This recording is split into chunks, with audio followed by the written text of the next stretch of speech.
नमस्कार दोस्तों, आप सभी का स्वागत है आपके अपने YouTube channel air force exam paper में। दोस्तों, इस वीडियो में हम लोग एयरफोर्स बायो ग्रुप के लिए रागा के प्रैक्टिस सेट को यहाँ पर सॉल्व करेंगे। और दोस्तों, ये आज का प्रैक्टिस सेट नंबर 7 है। अगर आपने इससे पहले के प्रैक्टिस सेट को सॉल्व नहीं किया है तो आप लोग उसको भी सॉल्व करिएगा। लिंक आपको डिस्क्रिप्शन बॉक्स में मिल जाएगा। और दोस्तों, इसका पैटर्न आपके एग्जाम के पैटर्न के आधार पर है। बिल्कुल इसी प्रकार से आपको एग्जाम में प्रश्न पत्र देखने को मिलेगा। तो आप लोग इस पूरे प्रैक्टिस सेट को अच्छे तरीके से सॉल्व करिएगा और आप लोग कमेंट बॉक्स में अपना स्कोर बताइएगा कि आज आपने कितना स्कोर किया है। अगर आपको इसकी पीडीएफ चाहिए तो इसकी पीडीएफ आपको टेलीग्राम ग्रुप पर मिलेगी और उसका लिंक आपको डिस्क्रिप्शन बॉक्स में दे रखा है। तो आप लोग टेलीग्राम को भी ज्वाइन कर लीजिएगा। चैनल पर नए हो तो आप लोग चैनल को सब्सक्राइब भी कर लीजिएगा। और दोस्तों, अगर आप लोग एयरफोर्स बायो ग्रुप की तैयारी और अच्छी तरीके से करना चाहते हैं तो आप लोग एयरफोर्स बायो ग्रुप के मॉक टेस्ट को लगा सकते हैं। दोस्तों, प्लेलिस्ट बनी हुई है, आप लोग प्लेलिस्ट को निकालिएगा और वहाँ से आप लोग डेली 1 या 2 मॉक टेस्ट की प्रैक्टिस करिएगा ताकि आपको पता चल सके कि आपकी तैयारी कैसी हो चुकी है। तो चलिए शुरू करते हैं।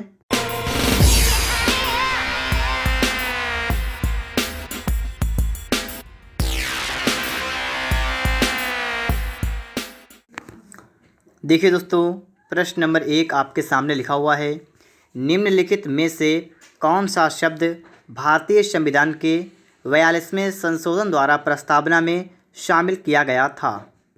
दोस्तों, यहाँ पर आपको 4 ऑप्शन दिए गए हैं, आर्थिक, राजनीतिक, आस्था या अखंडता। तो दोस्तों, यहाँ पर आपका राइट आंसर होगा ऑप्शन नंबर डी वाला, अखंडता। ठीक है, 42वें संविधान संशोधन में अखंडता शब्द को भी जोड़ा गया था। ठीक है, तो डी वाला आपका यहाँ पर राइट आंसर हो जाएगा।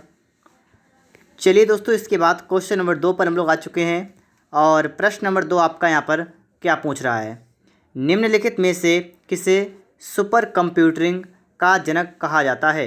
सीमोर क्रे, विंट सर्फ, केन थॉम्पसन, आलन पेरलिन। ठीक है दोस्तों, तो आप लोग यहाँ पर देखिएगा आपका दोस्तों यहाँ पर राइट आंसर क्या होगा। ऑप्शन नंबर दोस्तों आपका यहाँ पर ए वाला बिल्कुल करेक्ट आंसर होगा। ठीक है, सीमोर क्रे, इन्हें कहते हैं, क्या कहते हैं, सुपर कंप्यूटिंग का जनक। तो ऑप्शन नंबर आपका यहाँ पर ए वाला बिल्कुल राइट आंसर है। इसके बाद दोस्तों आपके लिए है प्रश्न नंबर 3 और 3 नंबर आपका क्या है कि विश्व थायराइड दिवस प्रतिवर्ष कब मनाया जाता है। तो देखिए यहाँ पर आपको ऑप्शन दिए गए हैं 4, 5 सितंबर, 25 अक्टूबर, 25 मई, 15 जनवरी। और यहाँ पर दोस्तों आपका राइट आंसर होगा ऑप्शन नंबर सी वाला, 25 मई को विश्व थायराइड दिवस मनाया जाता है। तो आपका यहाँ पर सी वाला बिल्कुल राइट आंसर हो जाएगा। तो देखिए दोस्तों, यहाँ पर आप लोग प्रश्न नंबर 4 को, सबसे विशाल भारतीय ग्लेशियर कौन सा है। सियाचिन। और आपसे पूछा गया है कहाँ पर उपस्थित है, लद्दाख पर्वत श्रेणी में, काराकोरम, सुलेमान या हिंदू कुश में। तो जो सियाचिन जो है ये कहाँ पर है, लद्दाख पर्वत श्रेणी में है। ठीक है, तो आपका यहाँ पर दोस्तों ए वाला बिल्कुल करेक्ट आंसर होगा, लद्दाख पर्वत श्रेणी में है। ठीक है, सियाचिन। इसके बाद दोस्तों आप देखेंगे प्रश्न नंबर 5, यहाँ पर आप देखिएगा बैडमिंटन किस देश का राष्ट्रीय खेल है। मलेशिया, चीन, स्कॉटलैंड या इंग्लैंड का। तो बैडमिंटन आपसे पूछा गया है ना, तो कहाँ का है, मलेशिया का। ठीक है, मलेशिया का राष्ट्रीय खेल क्या है, बैडमिंटन। अगर आपको याद नहीं है तो आप लोग याद भी कर लीजिएगा। दोस्तों, अगर आपको वीडियो अच्छा लगे तो आप लोग वीडियो को लाइक वगैरह कर देना और चैनल को सब्सक्राइब भी कर लीजिएगा। ठीक है दोस्तों, इसके बाद आप देखेंगे प्रश्न नंबर 6 आपके लिए यहाँ पर आ चुका है और कह रहा है कि संसद में सामान्य बजट सामान्यतः महीने में पेश किया जाता है। आपसे कहा गया कि जो बजट है वो संसद में किस महीने में पेश किया जाता है, जनवरी, फरवरी, मार्च या दिसंबर में। तो कौन सा होगा यहाँ पर आपका होगा ऑप्शन नंबर बी वाला। ठीक है, फरवरी में। ठीक है, फरवरी में क्या होता है, बजट पेश किया जाता है संसद में। आगे दोस्तों आप देखेंगे प्रश्न नंबर 7 को यहाँ पर देखेंगे, प्रथम आधुनिक ओलंपिक खेल किस देश में आयोजित हुए थे। प्रथम आधुनिक ओलंपिक खेल तो कहाँ पर हुए थे, तो ग्रीस में हुए। ठीक है, ग्रीस की राजधानी है एथेंस, तो ग्रीस की राजधानी एथेंस में हुई। ठीक है, तो यहाँ पर ग्रीस है तो कोई बात नहीं। ठीक है, तो आपका बी वाला राइट आंसर होगा, ग्रीस में हुए थे प्रथम आधुनिक ओलंपिक खेल।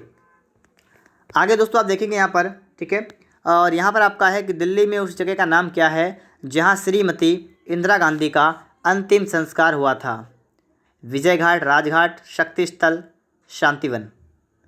तो दोस्तों यहाँ पर आपका राइट आंसर क्या होगा, ऑप्शन नंबर सी वाला होगा आपका। ठीक है, शक्ति स्थल। ठीक है, शक्ति स्थल है, इंदिरा गांधी का अंतिम संस्कार हुआ था यहाँ पर। इसके बाद दोस्तों आप देखेंगे यहाँ पर नेक्स्ट क्वेश्चन को, और आपके लिए दोस्तों इसके बाद है 8 के बाद कौन सा नंबर होगा, आपके लिए दोस्तों इसके बाद है आपके लिए 9 नंबर। ठीक है, अब आप लोग यहाँ पर 9 नंबर को यहाँ पर देखेंगे और इसका भी आपको यहाँ पर जवाब देना है।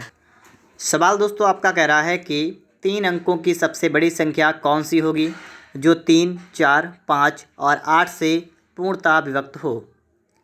तो देखिए दोस्तों क्या करेंगे, जब आपसे कहा जाए पूर्णतः विभक्त हो तो सबसे पहले दोस्तों आप क्या करेंगे, आप लोग 3, 4, 5, 8, 3, 4, 5, 8 इनका आप निकालेंगे एलसीएम। देखिए 2 से काटेंगे 3, 4, सीधे आप लोग 4 से काटेंगे, एक बार कट जाएगा। ठीक है, देखिए 4 से काटेंगे 3, 4 3 4 अक्कन 4, 5 4 दूना 8, कितना आपका हुआ 4 3 12, 12 पंचे 60, 60 दूना 120, आपका आ गया 120।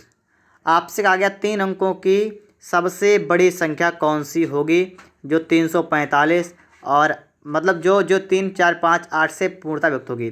तो आपको भी ये देखना है कि ऐसी कौन सी संख्या है जो 120 से पूरी कट जाएगी। यहाँ पर आप देखिएगा, जैसे आपकी संख्या नंबर 1 देखिए आप लोग यहाँ पर 980, देखिएगा आप लोग 980 को 120 से काट के देखिएगा, क्या 12 के पहाड़े में 98 आता है, नहीं आता है ना, तो ये नहीं कट पाएगी।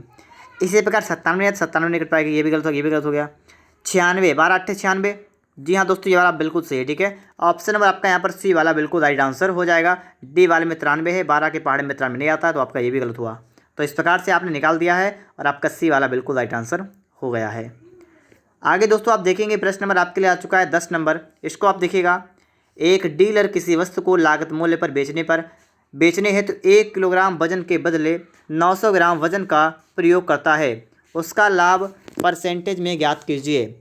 देखिए कोई दुकानदार है, कोई व्यक्ति है, उसके पास गया और उसने उससे कोई चीज़ ली, तो उसने क्या किया, उसने 1000 ग्राम, ठीक है 1 किलोग्राम का मतलब क्या है 1000 ग्राम, तो उसने 1000 ग्राम मांगी और जिसने दी दुकानदार दी ना, कितनी दी 900 ग्राम दी, 900 ग्राम दी और उसने मांगी कितनी 1000 ग्राम। तो दोस्तों यहाँ पर हुआ क्या, यहाँ पर आप देखें अगर सही से अगर आप समझे थोड़ी बात तो आप समझ जाएंगे कि किसी ने आपसे 1 किलो मांगी मतलब 1000 ग्राम मांगी, लेकिन आपके पास से कितनी गई है, आपके पास से कितनी गई है 900 ग्राम सिर्फ गई है ना।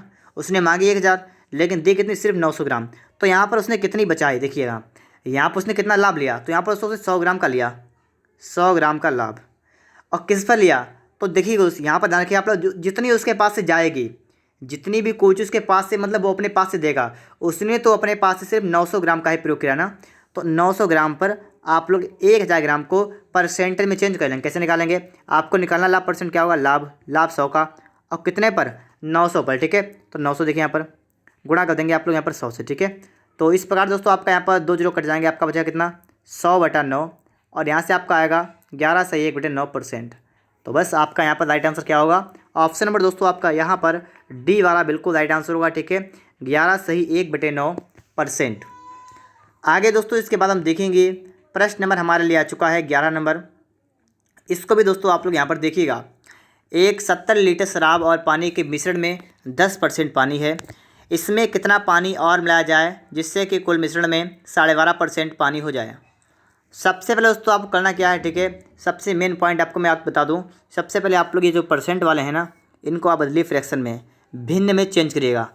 तो जो आपका यहाँ पर दोस्तों 10% है ना, इसका मतलब होता है 1/10। तो देखिए यहाँ पर देखिए आप लोग कि देखिए शराब और पानी के मिश्रण है, ठीक है, क्या क्या है उसमें, शराब भी है, उसमें क्या है शराब भी है और पानी भी है, इन दोनों का मिक्सर है। ठीक है, और कह रहा है कि जिसमें 10% पानी है और 10% का मतलब 1, तो मतलब 1 पानी है। देखिए समझिए बात थोड़ी, 1 अगर पानी है यूनिट तो 9 यूनिट शराब होगी ना, ये टोटल 10 है और टोटल में से 1 क्या है पानी है, तो अगर 1 पानी है तो इसका मतलब 9 क्या होगी शराब होगी। और उसके बाद कह रहा है इसमें कितना और पानी मिलाया जाए, इसमें पानी कितना मिलाएं कि जिसमें कुल मिश्रण में 12.5% पानी हो जाए। देखिए 12.5% का मतलब क्या होता है, इसका मतलब होता है 1/8, 1/8 मतलब क्या कि टोटल मिश्रण अगर 8 हो तो 8 में 1 पानी हो जाए, तो 8 में 1 पानी होगा मतलब क्या होगा 7 होगी शराब। ठीक है, अगर आपने ये बात समझ ली तो आपके लिए सवाल बहुत आसान हो गया है। आपको यहाँ पर ये पता है कि पानी बढ़ेगा, शराब आपकी जितनी पहले थी उतनी रहेगी। ठीक है, तो देखिए पहले थे 9, फिर हो गए 7, लेकिन आपको क्या करना है, आपको करना बराबर, क्योंकि शराब तो सेम है। तो आप ऊपर वाली संख्या में क्या करेंगे, यहाँ पर आप लोग इसमें कर देंगे 7 से गुणा और इसमें आप लोग कर देंगे 9 से गुणा। ठीक है, मैंने आपसे क्या कहा है, आप कर देंगे 7 से गुणा और 9 से गुणा कर देंगे। गुणा करने के बाद आपका कितना होगा, आपका होगा 63 अनुपात आपका हो जाएगा 7, यहाँ आपका होगा 63 अनुपात आपका हो जाएगा 9, और यहाँ पर बढ़ोतरी कितनी होगी, यहाँ पर 2 यूनिट बढ़ जाएगी। कितनी बढ़ेगी, 2 यूनिट बढ़ जाएगी। ठीक है, इतनी बात आप सभी क्लियर होगी। अब आप लोग यहाँ पर थोड़ी सी बात को समझिएगा। आपसे यहाँ पर क्या 70 लीटर शराब और पानी का मिश्रण था, और यहाँ पर अगर आप देखें तो कितना है, यहाँ से आप देखिए कितना है, तो यहाँ से आपका 63 और 7 कितना 70, तो आपका 70 यूनिट जो है वो आपका 70 लीटर के बराबर है। अगर इतना है तो दोस्तों आपको क्या निकालना है, आपको 2 की वैल्यू चाहिए, तो 2 की वैल्यू आपकी होगी 2 लीटर के बराबर। तो इस तरह से आपका यहाँ पर राइट आंसर क्या होगा, ऑप्शन नंबर दोस्तों आपका यहाँ पर बी वाला बिल्कुल राइट आंसर होगा। ठीक है, 2 लीटर पानी और मिलाया जाएगा। तो इस टाइप से आप लोग इस सवाल को भी सॉल्व कर सकते हैं। इसके बाद दोस्तों बढ़ते हैं नेक्स्ट क्वेश्चन पर, और हम लोग आ चुके हैं प्रश्न नंबर 12 पर। तो देखिए दोस्तों, आप लोग यहाँ पर प्रश्न नंबर 12, 2 नल एक टंकी को क्रमशः 2 घंटे और 3 घंटे में भर देते हैं। यदि दोनों नल एक साथ खोल दिए जाएं तो टंकी भरने में कितना समय लगेगा। देखिए, एक नल है जो भरता है 2 घंटे में, दूसरा भरता है 3 घंटे में। तो यहाँ पर दोस्तों आप लिख लीजिएगा, मान लिया मैंने एक नल है ए, एक है बी, और ए वाला नल जो है ये 2 घंटे भरता है, बी वाला भरता है 3 घंटे में। सबसे पहला काम का क्या होगा, आप लोग इनका निकालेंगे एलसीएम। एलसीएम को आप लोग यहाँ पर लिखेंगे, आपका आएगा 6, तो मैंने यहाँ पर आपका 6 भी लिख दिया है। ठीक है, अब देखिए 2 3 6, 3 दूना 6, जो आपका ये होता है ना, जो आपका 6 लास्ट में आया, ये आपका होता है वर्क, मतलब कार्य। वर्क कैसे, या कहें टंकी की क्षमता, क्या होगी, टंकी की क्षमता। ठीक है, ये क्षमता हो गई। और ये जो आपकी ये जो है ये क्या है, ये जो है आपका है ना, इसे हम लोग कह सकते हैं इफ़िशियंसी। और किसकी, यहाँ लिखा है 2 नल है ना, नल ए और नल बी, तो ये नल की क्षमता है 3 और 2, और टंकी की क्षमता है टोटल 6। ठीक है, अब आप लोग यहाँ पर देखिए, आपसे पूछा क्या गया है, आपसे कहा है कि दोनों नल एक साथ खोल दिए जाएँ तो टंकी भरने में कितना समय लगेगा। टाइम निकालना है। टाइम के लिए आपका फार्मूला होता है वर्क अपॉन इफ़िशियंसी। वर्क मतलब वही टंकी की क्षमता 6 है, बटा में इफ़िशियंसी कौन, दोनों नल की। ठीक है, दोनों नल साथ में खोल दिए गए। ठीक है, तो दोनों की क्षमता कितनी है, 3 2 हो गई 5, तो आप 5 से भाग कर देंगे, तो आपका आएगा किसमें, घंटे में आएगा निकल के। ठीक है, किस में आएगा, आपका घंटे में। और यहाँ पर दोस्तों आप एक काम कर दीजिए, अगर आप यहाँ पर अगर दोस्तों देखिए, आपको यहाँ पर ये तो दिख रहा है कि आपका यहाँ पर पूरा नहीं जाएगा मतलब, तो आप एक काम करिएगा, ये आपका आएगा घंटे में आएगा ना, तो आप इसमें 60 से गुणा कर दीजिए, तो आपका आएगा मिनट में। तो 60 से गुणा करिए। ठीक है, तो आप 60 से गुणा करेंगे, इसमें देखिएगा 5 सेकंड 5, आपका आएगा 12 बार, आपका आएगा दोस्तों 12 सेकंड कितना, 72 मिनट। 72 मिनट का मतलब क्या हुआ, 60 प्लस का 12, 60 का मतलब 1 घंटा और 12 मिनट, तो 1 घंटा 12 मिनट का मतलब दोस्तों क्या है आपका, ऑप्शन नंबर दोस्तों आपका यहाँ पर सी वाला बिल्कुल राइट आंसर होगा। ठीक है, कितना होगा, 1 घंटा और कितने मिनट हैं, 12 मिनट। तो इस प्रकार से दोस्तों आपका सवाल नंबर 12 भी लग चुका है। देखिए इसके बाद सवाल नंबर 13 को, यहाँ पर दोस्तों आप देखेंगे। ठीक है, सवाल पढ़ेंगे, पहले सवाल को पढ़ने के बाद आप इसको ऑप्शन से लगाइएगा, तो आपका सवाल बहुत ही जल्द लग जाएगा। देखिए कैसे लगेगा, देखिएगा, 2 अंक की एक संख्या का योग कितना है, 7 है।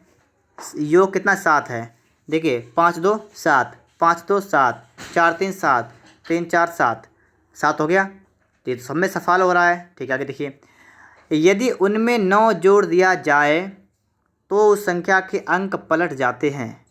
अगर इसमें 9 जोड़ेंगे तो कितना होगा, 9 5 14 का 4, हाथ से लगा 1 34, अंक पलट गए। नहीं पलटे तो ये गलत हो गया। इसमें दोस्तों जोड़िएगा 9 9 2 11 का 1, हाथ से लगा 1, 5 1 6 61, नहीं पलटे ये भी गलत हो गया। इसमें 9 जोड़िए कितना आपका होगा, 9 3 12 का 2, हाथ से लगा 1 52, ये भी नहीं पलटा, ये भी गलत हो गया। इसको पलटेगा, 9 से 9 जोड़िए। ठीक है, 9 4 13 का 3 से लगा 1। ठीक है, देखिए यहाँ पर 9 4 13 का 3 से लगा 1 और 4 43। जी हाँ, बिल्कुल दोस्तों सही आपका है, आपका डी वाला यहाँ पर राइट आंसर होगा। ठीक है, 34 + 9 बराबर 43 मतलब 43। तो आप लोग इस टाइप से संख्या को निकाल सकते हैं, आपका 43 बिल्कुल राइट आंसर हो जाएगा। चलिए दोस्तों, इसके बाद हम बढ़ते हैं नेक्स्ट क्वेश्चन पर। और यहाँ पर दोस्तों आपके लिए कौन सा आ चुका है, प्रश्न नंबर दोस्तों आपके लिए आ चुका है 14 नंबर, 14 नंबर। सबसे पहले आपको सवाल को पढ़ना है बहुत ही अच्छी तरीके से। देखिए, 18 सेमी लंबे, ठीक है, और 14 सेमी चौड़े आयत के अंतर्गत खींचे जाने वाले सबसे बड़े वृत्त का क्षेत्रफल कितना है, ठीक, कितना होगा।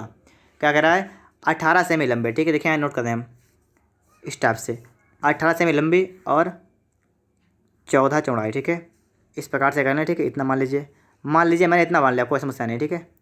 तो इसका क्या हो गया, ये आपकी 18 लंबाई है और 14 चौड़ाई है, और आपसे कह रहा है कि अंतर्गत खींचे जाने वाले सबसे बड़े वृत्त का क्षेत्रफल। अगर इसके अंदर हम एक वृत्त खींचेंगे सबसे बड़ा, तो आपका मान लो इस प्रकार से हो जाएगा ना, इस प्रकार से हो जाएगा, ठीक है, इस प्रकार से होगा आपका। तो अगर मैं इसकी दोस्तों बात करूँ तो यहाँ पर अगर त्रिज्या की बात करूँ, ठीक है, त्रिज्या कितनी होगी, तो देखिए टोटल 14 है, तो त्रिज्या इसकी आधी होगी ना, 7 त्रिज्या इसकी हो जाएगी। त्रिज्या कितनी होगी, 7। आपको निकालना है क्षेत्रफल क्या होता है, पाई आर स्क्वायर। तो एरिया क्या होता है, पाई आर स्क्वायर। पाई का मान 22/7, आर स्क्वायर मतलब 7 × 7, 7 7 कट गया, कितना आपका है 154। तो बस दोस्तों आपका बी वाला राइट आंसर हुआ, ठीक है, 154 जो है आपका बिल्कुल करेक्ट आंसर होगा यहाँ पर। इसके बाद दोस्तों आपको देखना है प्रश्न नंबर 15 आपके लिए यहाँ पर आ चुका है, और इस सवाल को भी आपको यहाँ पर समझना है। 3 संख्याओं का औसत 28 है, यदि पहली संख्या दूसरी संख्या की आधी और तीसरी संख्या दूसरी संख्या की दोगुनी है, तो तीसरी संख्या क्या है। देखिए यहाँ पर क्या करेंगे हम लोग इसमें, ठीक है, देखिए पहली संख्या दूसरी संख्या की आधी, पहली हम मान लेंगे ए, दूसरी मान लेंगे बी। तो जो पहली संख्या है ये दूसरी की आधी है, दूसरी की आधी। बात को समझिए आप लोग कि अगर दूसरी संख्या आपकी बी है तो पहली उसकी आधी हो गई, बिल्कुल सही है। फिर अगर तीसरी संख्या दूसरी की, तो तीसरी 80 और दूसरी कितनी बी। तीसरी संख्या जो है वो दूसरी की कैसी है, दोगुनी, दूसरी की दोगुनी। दूसरी की दोगुनी का मतलब इस प्रकार से जाएगा, या दूसरी की दोगुनी ना, दूसरी है कितनी, दूसरी आपकी है 2, तो इसकी दोगुनी हो जाएगी, कितनी हो जाएगी 4। तो इस प्रकार से आपका यहाँ पर निकल आया है, ठीक है। अगर आप यहाँ पर देखें ए अनुपात बी अनुपात सी की अगर दोस्तों हम बात करें, कितना आपका हो जाएगा 1:2:4, ये आपका हो गया अनुपात। फिर दोस्तों आपको यहाँ पर समझना क्या है, आपको अगर दोस्तों मैं आपसे कहूँ ये संख्या कितनी कितनी हो जाएंगी, तो आप निकाल सकते हैं ना। कैसे निकालेंगे आप लोग, आप इनको जोड़, मतलब आप इनमें क्या करेंगे, आप पहले कर लेंगे x, दूसरी 2x, तीसरी 4x, बस यही करेंगे ना, x 2x 4x हो गया इतना, ठीक है। आगे देखिए 3 संख्याओं का औसत 28 है। औसत होता क्या है बताइएगा, पदों का योग बड़े पदों की संख्या। तो औसत का मतलब दोस्तों आपका हुआ है कि a + b + c और बटा में 3 कर दें, ये आपको रखा कितना 28। तो a + b + c है, सबका मान रख के जोड़िए आप लोग, देखिए 1 2 3 4 7, 7x/3 बराबर 28, ठीक है। और इसके बाद दोस्तों आप देखेंगे 7 × 7, 7 × 28, आपका कितना आपका x आया, कितना आया, तो 4 × 3 = 12, कितना दोस्तों आपका हो गया 12 हो गया ना।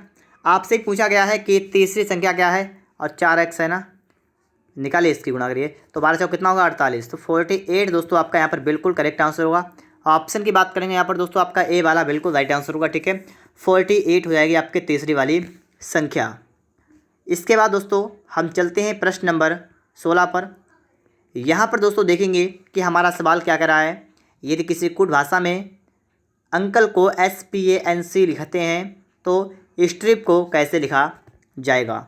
देखिए यहाँ पर आप सबसे पहले इसको नोट करेंगे UNCLE, नोट करेंगे ना, देखिए UNCLE,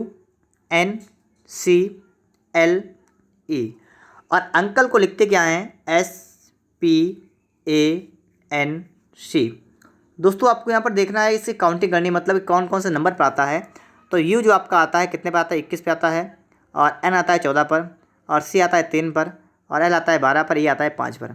यहाँ पर देखेंगे आपका आता है 19 पर, ये आता है 16 पर, ये आता है 1 पर, ये आता है 14 पर, ये आता है 3 पर।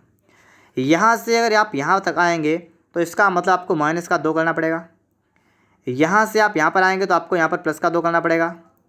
यहाँ से यहाँ पर माइनस का 2, यहाँ से यहाँ प्लस का 2, और फिर माइनस का 2। तो बस वही कंडीशन आपके आगे चलेगी, ठीक है, -2 + का 2 वाली भी चलेगी आगे। देखिए STRIP, 19 T होती है 20 पर, R होता है 18 पर, I होता है 9 पर, P होता है 16 पर। आपको पहले तो माइनस का 2 करना है, फिर आपको प्लस का 2 करना है, फिर आपको माइनस का 2, फिर प्लस का 2, फिर माइनस का 2। देखिएगा 19 में से 2 का कितना, 17 बचेगा ना। इस पर आपका क्या आएगा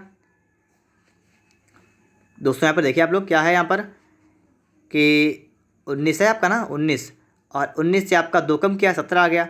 लेकिन दोस्तों यहाँ पर आपको 17 तो कहीं पर दिख भी नहीं रहा, तो क्या करेंगे हम लोग, कोई बात नहीं, ठीक है।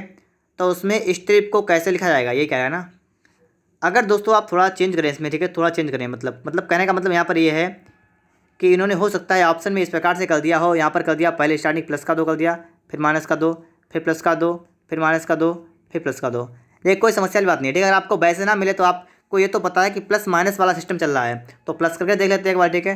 तो आपका कितना हो गया, 21 हो गया यहाँ पर हुआ 18, यहाँ पर आपका हुआ 20, होता है URT आपको यहाँ पर दे रखा है, ठीक है। तो आपका यहाँ पर डी वाला होगा, ठीक है दोस्तों।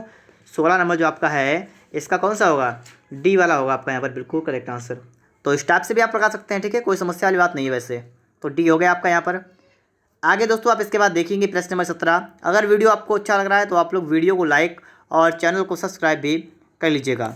40 विद्यार्थियों की कक्षा में सुनेत्रा की श्रेणी शीर्ष से 8वीं है, सुजीत की श्रेणी सुनेत्रा से 5 नीचे है, अंतिम से सुजीत की श्रेणी कितनी है। देखिएगा इस प्रकार से आपकी एक लाइन है, ठीक है, जिसमें 40 विद्यार्थी हैं। लिखा है सुनेत्रा की श्रेणी शीर्ष से 8वीं है, मतलब ऊपर से 8 नंबर पर कौन है, सुनेत्रा, कौन है, सुनेत्रा, ठीक है। और कह रहा है कि सुजीत की श्रेणी सुनेत्रा से 5 स्थान नीचे है। देखिए 1 2 3 4 5, तो कितना हुआ, 8 बार 9 10 11 12 13, मतलब 13 नंबर पर कौन है, सुजीत है। कौन है, सुजीत। कहाँ से, ऊपर से 13 नंबर पर, ठीक है। और आपसे पूछा गया कि अंतिम स्थान से सुजीत की श्रेणी क्या है। अंतिम से पूछा कितने नंबर पर है। आप सभी को एक फार्मूला पता होगा, अगर नहीं पता है सीखिए। यहाँ पर टी आपका होता है एल प्लस का होता है आर माइनस का होता है 1। तो यहाँ पर दोस्तों हम क्या करेंगे, यहाँ पर एल कितना, आप देखिए टोटल है कितना, तो है कितना 40 विद्यार्थी ना, तो लिखेंगे 40 बराबर एल। लेफ्ट से कितना है, देखिए 1 लिखे 13, और राइट आप लोग आर कर दीजिए, माइनस कर दीजिए 1।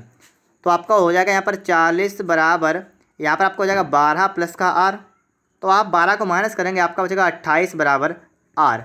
तो इस टाइप से दोस्तों आपका डी वाला बिल्कुल राइट आंसर होगा, ठीक है। 28 दोस्तों आपका यहाँ पर बिल्कुल करेक्ट आंसर हो जाएगा, ठीक है दोस्तों। कितना होगा आपका, 28 आपका यहाँ पर बिल्कुल राइट आंसर हो जाएगा। चलिए दोस्तों इसके बाद देखते हैं हम लोग प्रश्न नंबर 18 को। तो दोस्तों यहाँ पर आप लोग इसको देखेंगे, करा यदि स्पून को प्लेट, प्लेट को नाइफ, नाइफ को जग, जग को ग्लास, ग्लास को सासर, सासर को स्पून कहा जाए तो हम फलों को किससे काटेंगे।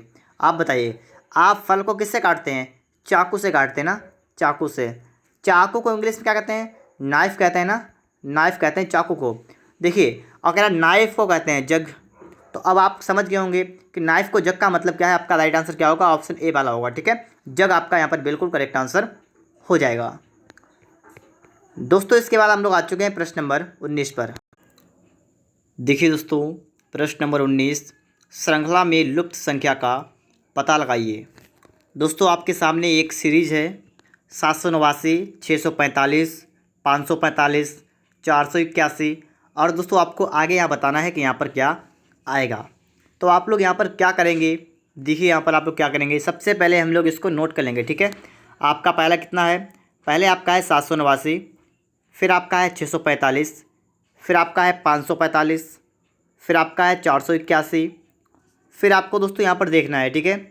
तो इतना ही लिखेंगे हम लोग, और यहाँ से हम लोग स्टार्ट करेंगे यहाँ पर आने में। तो आपको सबसे पहले यहाँ पर देखना है कितना कम हुआ है ये, तो माइनस करिए आप लोग यहाँ पर। 9 से 5 गया आपका बचेगा 4, 8 से 4 गया आपका बचेगा 4, 7 से 6 गया आपका बचेगा 1। तो यहाँ पर दोस्तों 144 को क्या किया गया है, माइनस किया गया है, मतलब क्या है, घटा दिया गया है, ठीक है। इसी प्रकार दोस्तों आप आगे देखेंगे जब, तो यहाँ से यहाँ पर आएंगे तो 5 से 5 गया 0, और 0 और 1, यहाँ पर 100 माइनस कर दिया गया है। चलिए आगे देखते हैं। इसके बाद यहाँ पर देखेंगे दोस्तों हम लोग, 5 से 1 गया आपका बचेगा 4, और 14 से 8 गया आपका बचेगा 6। तो यहाँ पर दोस्तों आपका क्या हुआ है, 64 को माइनस किया गया है। तो आपको यहाँ से आना है यहाँ पर, अब आपको यहाँ पर हिसाब लगाना है थोड़ा कि यहाँ पर आपका क्या हो जाएगा। तो दोस्तों आप यहाँ पर देखेंगे कि आपका जो 144 है ना, ये आपका क्या होता है, 12 का स्क्वायर होता है। 100 जो होता है ना वो आपका 10 का स्क्वायर होता है, और 64 जो है वो आपका कितना होता है, 8 का स्क्वायर। तो इस हिसाब से आप समझ सकते हैं प्रत्येक में 2 की कमी आई है, तो यहाँ पर आपका 6 का स्क्वायर आएगा। 6 का स्क्वायर कितना होता है, 36। तो यहाँ पर आप 36 को माइनस कर देंगे। जब आप यहाँ पर 36 को माइनस करेंगे तो आपका इतना बचे कितना, ठीक है। देखिए 11 से 6 गया 5, और 7 से 3 गया 4, और 4 का 4, ठीक है। तो 445 आपका यहाँ पर बिल्कुल करेक्ट आंसर होगा। ऑप्शन की बात करें दोस्तों हम लोग यहाँ पर, तो आपका बी वाला बिल्कुल राइट आंसर होगा, ठीक है, 445। दोस्तों इसके बाद आप देखेंगे यहाँ पर प्रश्न नंबर 20 नंबर को आप लोग यहाँ पर बेहतर तरीके से समझिएगा, अच्छी तरीके से यहाँ पर देखिएगा। एफ के पास एच से कम राशि है। कहने का मतलब यहाँ पर क्या है आपका कि एफ जो है उसके पास एच से कम राशि है, मतलब एच के पास ज़्यादा राशि किससे, एफ से। कह तो ये रहा है ना कि एफ के पास एच से कम राशि है, तो इस टाइप से आपका इतना बन जाएगा। आगे आपसे कह रहा है परंतु जी से अधिक है। अब एक बार सवाल को फिर से पढ़िएगा। एफ के पास एच से कम राशि है परंतु जी से अधिक है, एफ के पास जी से अधिक है, तो इस प्रकार से आपसे पहला वाला इतना बन गया, ठीक है। आगे देखिए, आगे आपसे कह रहा है कि ई के पास एफ से अधिक राशि है परंतु एच से कम है। देखिए ई जो है ई है ई के पास क्या है, एफ से ज़्यादा है, एफ से कैसा है, अधिक, परंतु एच से कम है, परंतु एच से कैसा, एच से है कम। इस टाइप से आपसे यहाँ पर कह रहा है, ठीक है। अब आपसे कहा गया इनमें से सबसे निर्धन कौन है। सबसे निर्धन का मतलब सबसे गरीब, और गरीब के दोस्तों अगर यहाँ पर बात की जाएगी तो आप देखेंगे, ठीक है। देखिए अगर दोस्तों इसको मैं सही से लिखूँ तो आपका हो जाएगा एच, और एच के बीच में आपका आता है ई, फिर आपका है एफ, और एफ के पीछे आपका है जी। इस प्रकार से करेक्ट मतलब क्रम बनेगा आपका, और जी वाला दोस्तों आपका बिल्कुल लास्ट में आएगा। इसका मतलब है सबसे निर्धन कौन है, ऑप्शन डी होगा, ठीक है। जी वाला जो आपका दोस्तों यहाँ पर होगा वो सबसे निर्धन हो जाएगा। तो प्रश्न नंबर 20 के लिए अगर हम बात करें ऑप्शन की, तो डी वाला आपका राइट आंसर हो जाएगा। दोस्तों इसके बाद आपको समझना है प्रश्न नंबर 21 को, और यहाँ पर दोस्तों आप देखिएगा कि सवाल नंबर आपका 21 कैसे सॉल्व होगा, तो इसे भी हम लोग यहाँ पर देखते हैं। देखिए दोस्तों प्रश्न नंबर 21, 11 बजे घंटे तथा मिनट की सुइयों के बीच का कोण कितना होगा। तो दोस्तों आप लोग यहाँ पर देखिएगा किस टाइप से हम लोग यहाँ पर निकालेंगे। देखिए 11 बजे की बात की गई, ठीक है। तो यहाँ पर अगर हम देखें तो इस टाइप से आपकी घड़ी होगी, ठीक है, इस टाइप से होगी, ठीक है। और इस टाइप से 11 का मतलब है 11 और 12, और 11 बजे का मतलब है कि मिनट की सुई 12 पर होगी और वैसे छोटी वाली सुई होगी 11 पर। इस टाइप से आपका बनेगा ना। तो इसके बीच में दोस्तों आपका बनेगा सिर्फ 1 घंटा है ना, तो 1 घंटे के मतलब आपको बताना है कोण कितना बनेगा। अगर दोस्तों आप टोटल देखें तो टोटल जो है 360 डिग्री होता है टोटल कोण। अगर देखें आप यहाँ से लेकर यहाँ तक पूरा टोटल, ठीक है। और जिसको दोस्तों आपको निकालना है कितने का, सिर्फ आपको निकालना है 1 घंटे का। तो देखिएगा घड़ी की मतलब घड़ी में टोटल कितने घंटे होते हैं, 12 होते हैं ना। तो आप 12 से भाग कर देंगे तो 12 3 आपका आएगा 36, तो आपका आएगा 30 अंश। तो 1 घंटे में जो कोण बनेगा कितना होगा, 30 डिग्री कोण बन जाएगा। तो बस आपका ऑप्शन नंबर यहाँ पर सी वाला बिल्कुल राइट आंसर हो जाएगा। तो इस टाइप से आप लगा सकते हैं। अगर दोस्तों आपको इस टाइप से लगाने में कोई समस्या हो रही है तो मैं आपको बता रहा हूँ दूसरा तरीका भी, ठीक है, उससे भी आप लगा सकते हैं। देखिए कैसे लगाते हैं। तो आपको यहाँ पर लिखना है कि 11 बजे, तो इसका मतलब 11 बजे होंगे, इसका मतलब 11 बजे होंगे, मतलब क्या है, मिनट तो आपका 0 होगा। बात को समझिए, मिनट 0 और 11 आपका घंटा। तो यहाँ पर दोस्तों इस टाइप से हमारा एक फार्मूला होता है, क्या होता है, थीटा बराबर होता है 11/2 m - 30 h। यहाँ पर आप देखेंगे तो आपका हो जाएगा 11/2 गुणा m, मिनट कितना, मिनट तो 0 आपका है, तो आप इसमें रखेंगे 0 माइनस का 30 गुणा हो जाएगा 11। तो आपका ये तो हो गया 0 और माइनस का, और आपका ये हो गया माइनस का 330।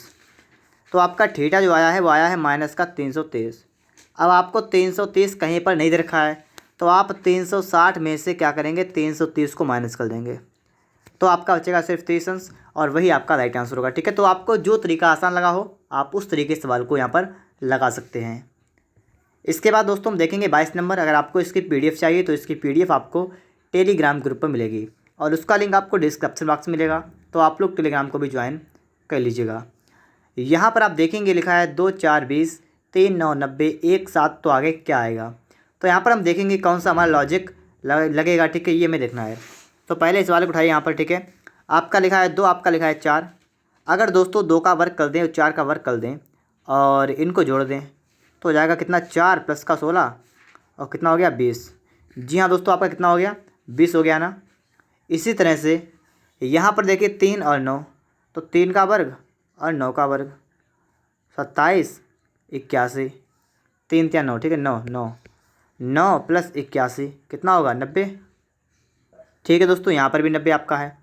और दोस्तों इसी प्रकार से आप आगे देखेंगे, यहाँ पर देखेंगे, ठीक है, कहाँ पर देखेंगे, यहाँ पर देखेंगे, तो 1 का वर्ग प्लस 7 का वर्ग, तो 1 49 कितना बनेगा दोस्तों आपका यहाँ पर टोटल 50 बनेगा ना, कितना बनेगा 50। तो ऑप्शन आपका यहाँ पर सी वाला बिल्कुल राइट आंसर होगा, करेक्ट आंसर होगा, कितना होगा 50।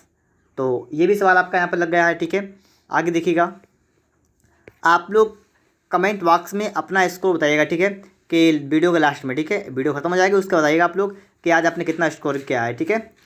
यहाँ पर देखिएगा आप लोग कि आप सीधे पूरब की ओर जा रहे हैं, ठीक है, उसके बाद आप दाएं मुड़ते हैं, फिर दाएं मुड़ते हैं, फिर बाएं मुड़ते हैं।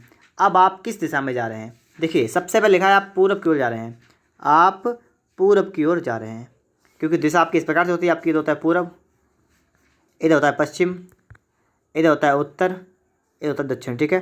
तो पूरब की चले गए, ठीक है। उसके बाद आप दाएं मुड़ते हैं, अब दाएं मुड़ेंगे तो नीचे आएंगे, ठीक है, मुड़ गए दाएं, फिर दाएं मुड़ते हैं, अब फिर से दाएं मुड़ेंगे तो फिर से इस प्रकार से हो गया, ठीक है, दाएं मुड़ गए, फिर बाएं मुड़ते हैं, अब बाएं मुड़ेंगे, अगर दाएं मुड़ते तो ऊपर जाते, अगर बाएं मुड़ेंगे तो अब आना है आपको नीचे, तो बाएं की बात की तो आपको नीचे आना है, ठीक है दोस्तों। यह बताइए कि आप अब किस दिशा में जा रहे हैं, तो बताइए आप लोग, आप जा रहे हैं नीचे की ओर, और नीचे मतलब दक्षिण, तो ऑप्शन नंबर आपका यहाँ पर सी वाला बिल्कुल करेक्ट आंसर हो जाएगा, ठीक है दोस्तों। तो ऑप्शन नंबर आपका यहाँ पर सी वाला बिल्कुल राइट आंसर हो जाएगा। आगे आप समझेंगे प्रश्न नंबर 24। यहाँ पर आप तुमको देखना है कि लिखा है चिन्हों या संख्याओं के किस अदल बदल करने से निम्नलिखित समीकरण सही हो जाएगा। अब आपको यहाँ पर देखना है कि कौन सी चीज़ हम अदला बदली कर दें। जैसे पहले में भाग और माइनस, कि भाग और माइनस को आपस में बदल दीजिए। तो पहले वाले को उठाइए यहाँ पर, ठीक है, 16 लिखा है माइनस, और माइनस करना आपको है भाग, तो रखेंगे भाग 4, फिर गुणा तो वही रहेगा, फिर लिखा है 6, फिर लिखा भाग, और भाग को माइनस कर देंगे 2 + का 8 बराबर 23। हल करिए इसको, कैसे करेंगे हल, 4 × 4, 4 × 4 = 16, आपका आ जाएगा 4 × 6 माइनस का 2 + का 8, तो 6 × 4 = 24 माइनस का 2 + का 8, ये हो गया ना। इसको हल करेंगे, आपका आएगा 22 + का 8 जो कि आपका हो जाएगा 23। तो दोस्तों यहाँ पर तो आपको ऑप्शन नंबर ए वाले में ही दिख गया है, ठीक है, तो आपका ए वाला ही बिल्कुल करेक्ट आंसर होगा, ठीक है दोस्तों। ऑप्शन नंबर आपका यहाँ पर ए वाला बिल्कुल करेक्ट आंसर हो जाएगा। आगे आप समझेंगे प्रश्न नंबर 25। ये सवाल आपके लिए बिल्कुल ईजी है और आप इसे देखते ही सॉल्व कर सकते हैं। लिखा है निम्नांकित में से कौन लीप वर्ष नहीं है। लीप वर्ष वो वर्ष होता है जो आपका 400 से पूरा पूरा डिवाइड हो जाए। आप चेक करिए यहाँ पर, ठीक है, तो देखिएगा 400 हो चाहे 4 कह दें, ठीक है, यहाँ पर शताब्दी वाले हैं तो मैंने 400 कर दिया, वैसे आप 4 करते, ठीक है, कोई समस्या नहीं होती। तो आप देखिएगा 400 से आपका 700 नहीं जाएगा, ठीक है, तो लीप वर्ष ये नहीं है, और सभी लीप वर्ष हैं। 1200 कट जाएगा, 2000 कट जाएगा, 800 कट जाएगा, तो आपका 700 बिल्कुल करेक्ट आंसर होगा। ऑप्शन ए वाला आपका यहाँ पर राइट होगा। अब दोस्तों इसके बाद आपको आ जाना है नॉन वर्बल रीजनिंग पर, ठीक है। तो आप लोग अब इन प्रश्नों को देखिएगा अच्छी तरीके से, क्योंकि दोस्तों आपके एग्जाम में कठिन से कठिन प्रश्न आपके एग्जाम में आता है नॉन वर्बल से, तो आपको उसी टाइप के प्रश्न यहाँ पर भी देखना है ताकि आपको एग्जाम में कोई समस्या ना हो। ये सवाल जो है बहुत बार एग्जाम में आया हुआ है और बहुत से एग्जाम में आया हुआ है, ठीक है, और बच्चे गलतियाँ कर देते हैं, उन्हें नहीं पता होता है कि हम इसमें क्या करें क्या ना करें, तो बस आपको यही समझना है।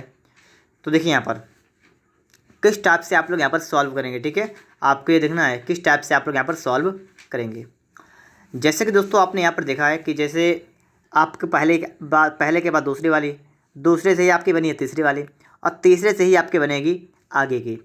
तो आपको पहले यहाँ से यहाँ पर आना है, यहाँ से यहाँ पर जाना है। तो यहाँ से यहाँ पर देखिए क्या क्या आपका चेंज हुआ है और क्या चेंज नहीं हुआ है।